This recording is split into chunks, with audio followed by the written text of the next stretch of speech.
देखिए, ये थाना मेजा का गांव कुकुर कटवा करके गांव है।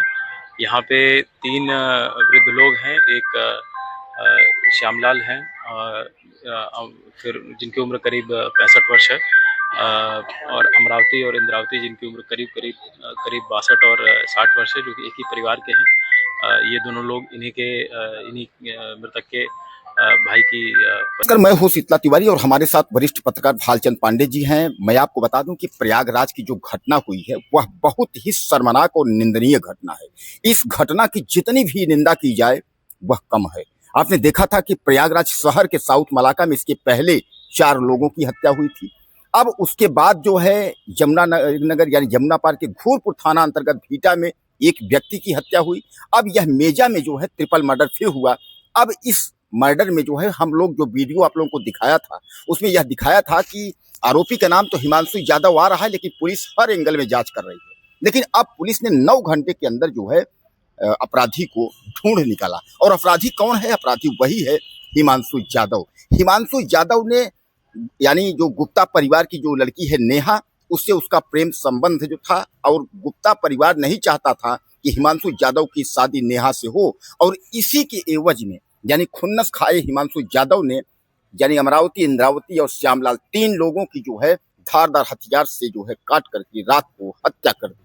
बहरहाल पांडे जी ये जानना ये चाहेंगे कि क्या आजकल जो इस तरीके की हत्याएं हो रही हैं ये सब सनकी उनकी दिमाग के हैं क्या, कि अगर जो है हम हत्या कर देंगे तो उससे कोई मामला सॉल्व हो जाएगा? अगर शादी की या प्रेम संबंध की बात थी तो और भी तो रास्ते थे। कोई जरूरी था कि अगर गुप्ता परिवार शादी नहीं कर रहा था तो उसके परिवार की जो है हत्या करना ही जो है संभव है? तिवारी जी, पहले तो सभी बंधुओं को नमस्कार। अभी आपने जो कहा धारदार हथियार से, वहां मैं थोड़ा संशोधन करना चाहूंगा। धारदार हथियार से नहीं, किसी भारी चीज से मार करके हत्या की गई है और नृशंस हत्या की गई है। एक तरह से होता है हत्या करना, एक बार किया और सर धड़ से अलग। लेकिन यहाँ भारी चीज से वार किया गया, लोग तड़प तड़प के मरे हैं। ये इस तरह के जो अपराधी होते हैं ना, एक तरह का कहा जाए तो मानसिक बीमार होते हैं, साइको जिसको कह सकते हैं। ये अच्छा बुरा इनको समझ में नहीं आता। ये इसके दिमाग में केवल यही था कि ये चूंकि प्रेम में इसको अपने असफलता दिखी और अब उस रास्ते का जो रोड़ा दिखा उसको यही लोग दिखे। चूंकि बताया जा रहा है कि लड़की शायद इन लोगों ने कहीं दूर कर भेज दिया था। कुछ लोग कह रहे हैं ननिहाल, कुछ लोग कह रहे हैं, तो लड़की को चूंकि हटाना उसके दिमाग में आया कि यही लोग जो है वो हमें उस रास्ते अपनी मंजिल को पाने में जो है वो रोड़ा है, इसलिए सबसे पहले इन्हीं को रास्ते से हटाया जाए। वही मानसिकता से उसने जो है इन लोगों की हत्या की है। ये कहीं न कहीं अपने आप में बहुत घिनौना, बहुत घृणित है। ऐसे लोगों को समाज में रहने का हक भी नहीं है। ऐसे लोगों को या तो पागल खाना भेज देना चाहिए। वैसे तो गवर्नमेंट ने चूंकि पुलिस ने उठाई है, हाफ इनकाउंटर भी बताया जा रहा है किया गया है, और सजा भी होगी, निश्चित ही कठोर से कठोर दंड मिलेगा। लेकिन ये दंड शायद इनके लिए इतना कम होगा। इनको किसी न किसी पागल खाने में भेज देना चाहिए जहां की इनकी मानसिक स्थिति को सुधारा जा सके। ऐसे लोग जल्दी सुधरते नहीं है तिवारी जी, क्योंकि इस तरह के लोग जो मानसिक रोगी हों उनको सुधारना आसान नहीं है। बाकी रोग तो ठीक किया जा सकता है, लेकिन मानसिक रोग जल्दी ठीक नहीं होता। ये जो हिमांशु यादव जिसकी बात आप कर रहे हैं, इसके पहले भी तिवारी जी इसने घर वालों को जो है धमकाया था, जान से मारने की धमकी दी थी। यहाँ तक कि घर वाले जो है वो पुलिस में तहरीर भी दिए थे। यहाँ कहीं ना कहीं पुलिस की लापरवाही भी समझ में आ रही है। अगर पुलिस, वो चौकी इंचार्ज शायद उसके पहले ही कहीं एक्शन ले लिया होता, इसके खिलाफ कोई कार्यवाही कर दी गई होती, तो इतना बड़ा जघन्य अपराध होने से शायद बच जाता। आज जो 3 जिंदगियां चली गई, 3 मौतें हुई हैं, उनसे शायद बचा जा सकता था और इस कृत्य को रोका जा सकता था। तो कहीं ना कहीं इसमें पुलिस की भी लापरवाही दिख रही है तिवारी जी। हालांकि बहरहाल जैसा पांडे जी ने बताया कि पुलिस की जो है कहीं ना कहीं लापरवाही है। तो दोस्तों मैं आपको बता दूं कि IGRS यानी मुख्यमंत्री पोर्टल पे जो है इसकी शिकायत एक बार हिमांशु यादव की घर वालों ने किया था, लेकिन उस पर जो है कोई कार्रवाई नहीं होती। वैसे भी मैं आपको बता दूं IGRS अगर मुख्यमंत्री पोर्टल पे आप शिकायत करते हैं तो वह शिकायत 2 से 3 महीने तक में जो है अगर कोई सुध ले लिया तो आपका जो है कंप्रोमाइज होगा, यानी जो है चौकी इंचार्ज या जो भी है वह कार्रवाई करेंगे। नहीं हुआ तो कोई बात नहीं है। यहाँ चौकी इंचार्ज जो रामगढ़ है यानी रामनगर है, जो सिरसा रामनगर, तो रामनगर के चौकी इंचार्ज जो राम बिलास थे उनकी जो है लापरवाही पाई गई।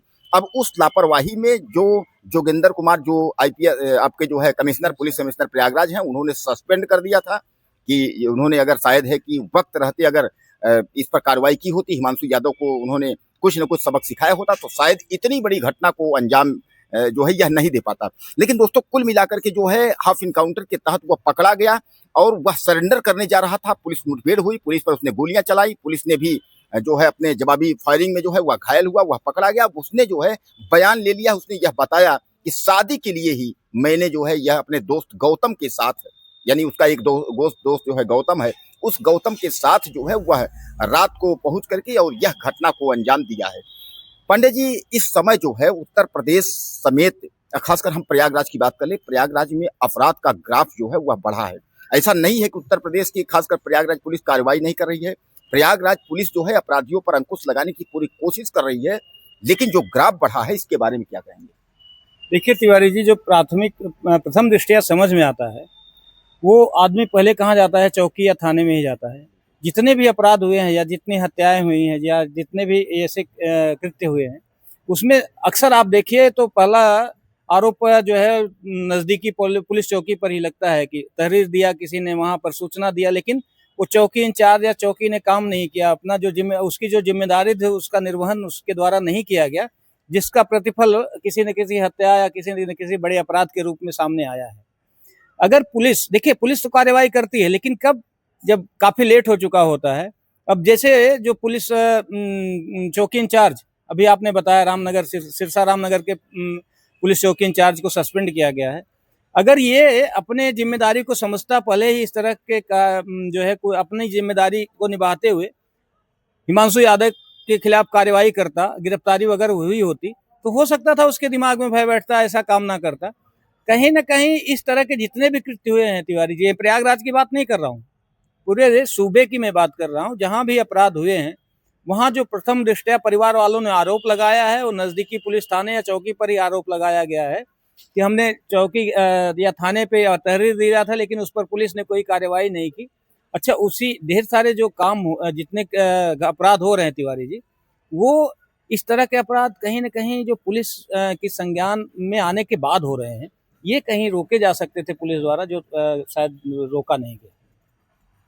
तो दोस्तों कुल मिलाकर के आप समझ लीजिए, यह दरिंदा जो हत्यारा हिमांशु यादव है, अब यह बर्बाद हो गया, मिट्टी में मिल गया। सीधे सीधे समझिए, अब आपके दिमाग में आया हुआ सर मिट्टी में मिल गया। मिट्टी में मिल जाने का मतलब यह है कि अब यह जो है जेल गया। अब कब तक छूटेगा, क्या होगी? फास्ट ट्रैक कोर्ट में जो है मुकदमा चलेगा, उसके तहत जो है इसके ऊपर क्या क्या होगा, फांसी होगी, सजा होगी, यानी ये जो है इसकी मिट्टी पलीद हो गई, बर्बाद हो गया अपराधी। और शायद ये है कि इससे जो है अपराधी सीख लेंगे, जब इस तरीके की हरकत नहीं करेंगे। आप बताइए कि पहले पुलिस मुठभेड़ में जो है गोली लगना पैर में, उसके बाद जो है फिर पुलिस अपनी व्यवस्था के अनुसार जो है जेल में भेजना, उसके बाद कार्रवाई करेगी। अब इसको जो है शायद है कि जो अब दूसरा कोई अपराधी होगा इस तरीके का कृत्य करने से एक बार सोचेगा। पांडे जी, एक बार जो है हमारे दर्शक ये जानना चाहते हैं कि यह प्रेम संबंध जो है, जो नेहा नाम की गुप्ता परिवार की लड़की थी, उससे इसका प्रेम संबंध था, तो प्रेम संबंध के तहत इसने जो है इस हत्या को अंजाम दे दिया। क्या इसको यह लगता था कि इसके बाद जो है इस घटना को अंजाम दे देंगे तो हमारी शादी हो जाएगी, या जो है जानबूझ के, या इसके दिमाग में इस तरीके का सनक जैसे था कि नहीं मुझको हत्या ही करनी है? हमारे दर्शक जानना चाहते हैं। नहीं, देखिए इसमें जो है ना, उससे जो उसकी जो मानसिक स्थिति है, उससे लग रहा है उसके दिमाग में आया होगा कि कहीं ना कहीं मेरे जो प्रेम संबंध है उसमें जो रास्ते का रोड़ा है वो ये तीनों लोग हैं। क्योंकि लड़की जो है वो ननिहाल भेजा जाना कहीं ना कहीं गार्जियन की भूमिका होगी, तो उसको लगा होगा कि अगर तीन रहेंगे तो हो सकता है आने वाले समय में मेरा रास्ता साफ हो जाए और हम अपनी मंजिल को पा सकें। तो दोस्तों कुल मिलाकर के जो है ये है हत्यारा हिमांशु यादव की जो है पूरी सच्ची घटना। लेकिन पुलिस जो है अभी भी उस एंगल पर जांच कर रही है, किस एंगल पर, कि हत्यारे के साथ और तो कोई नहीं शामिल था, इसमें और तो कोई मामला नहीं है। पुलिस अभी भी जांच कर रही है। भले हिमांशु ने अपना जुर्म कबूला है, हिमांशु के साथ गौतम, यानी ये दो ही मिल करके उसको मारे हैं, लेकिन पुलिस की जांच जो है वह अब भी जारी है। तो क्या कहना चाहते हैं आप? ज्यादा से ज्यादा मुझे मैसेज करें और चैनल को सब्सक्राइब करना ना भूलें। अगले वीडियो फिर मिलते हैं।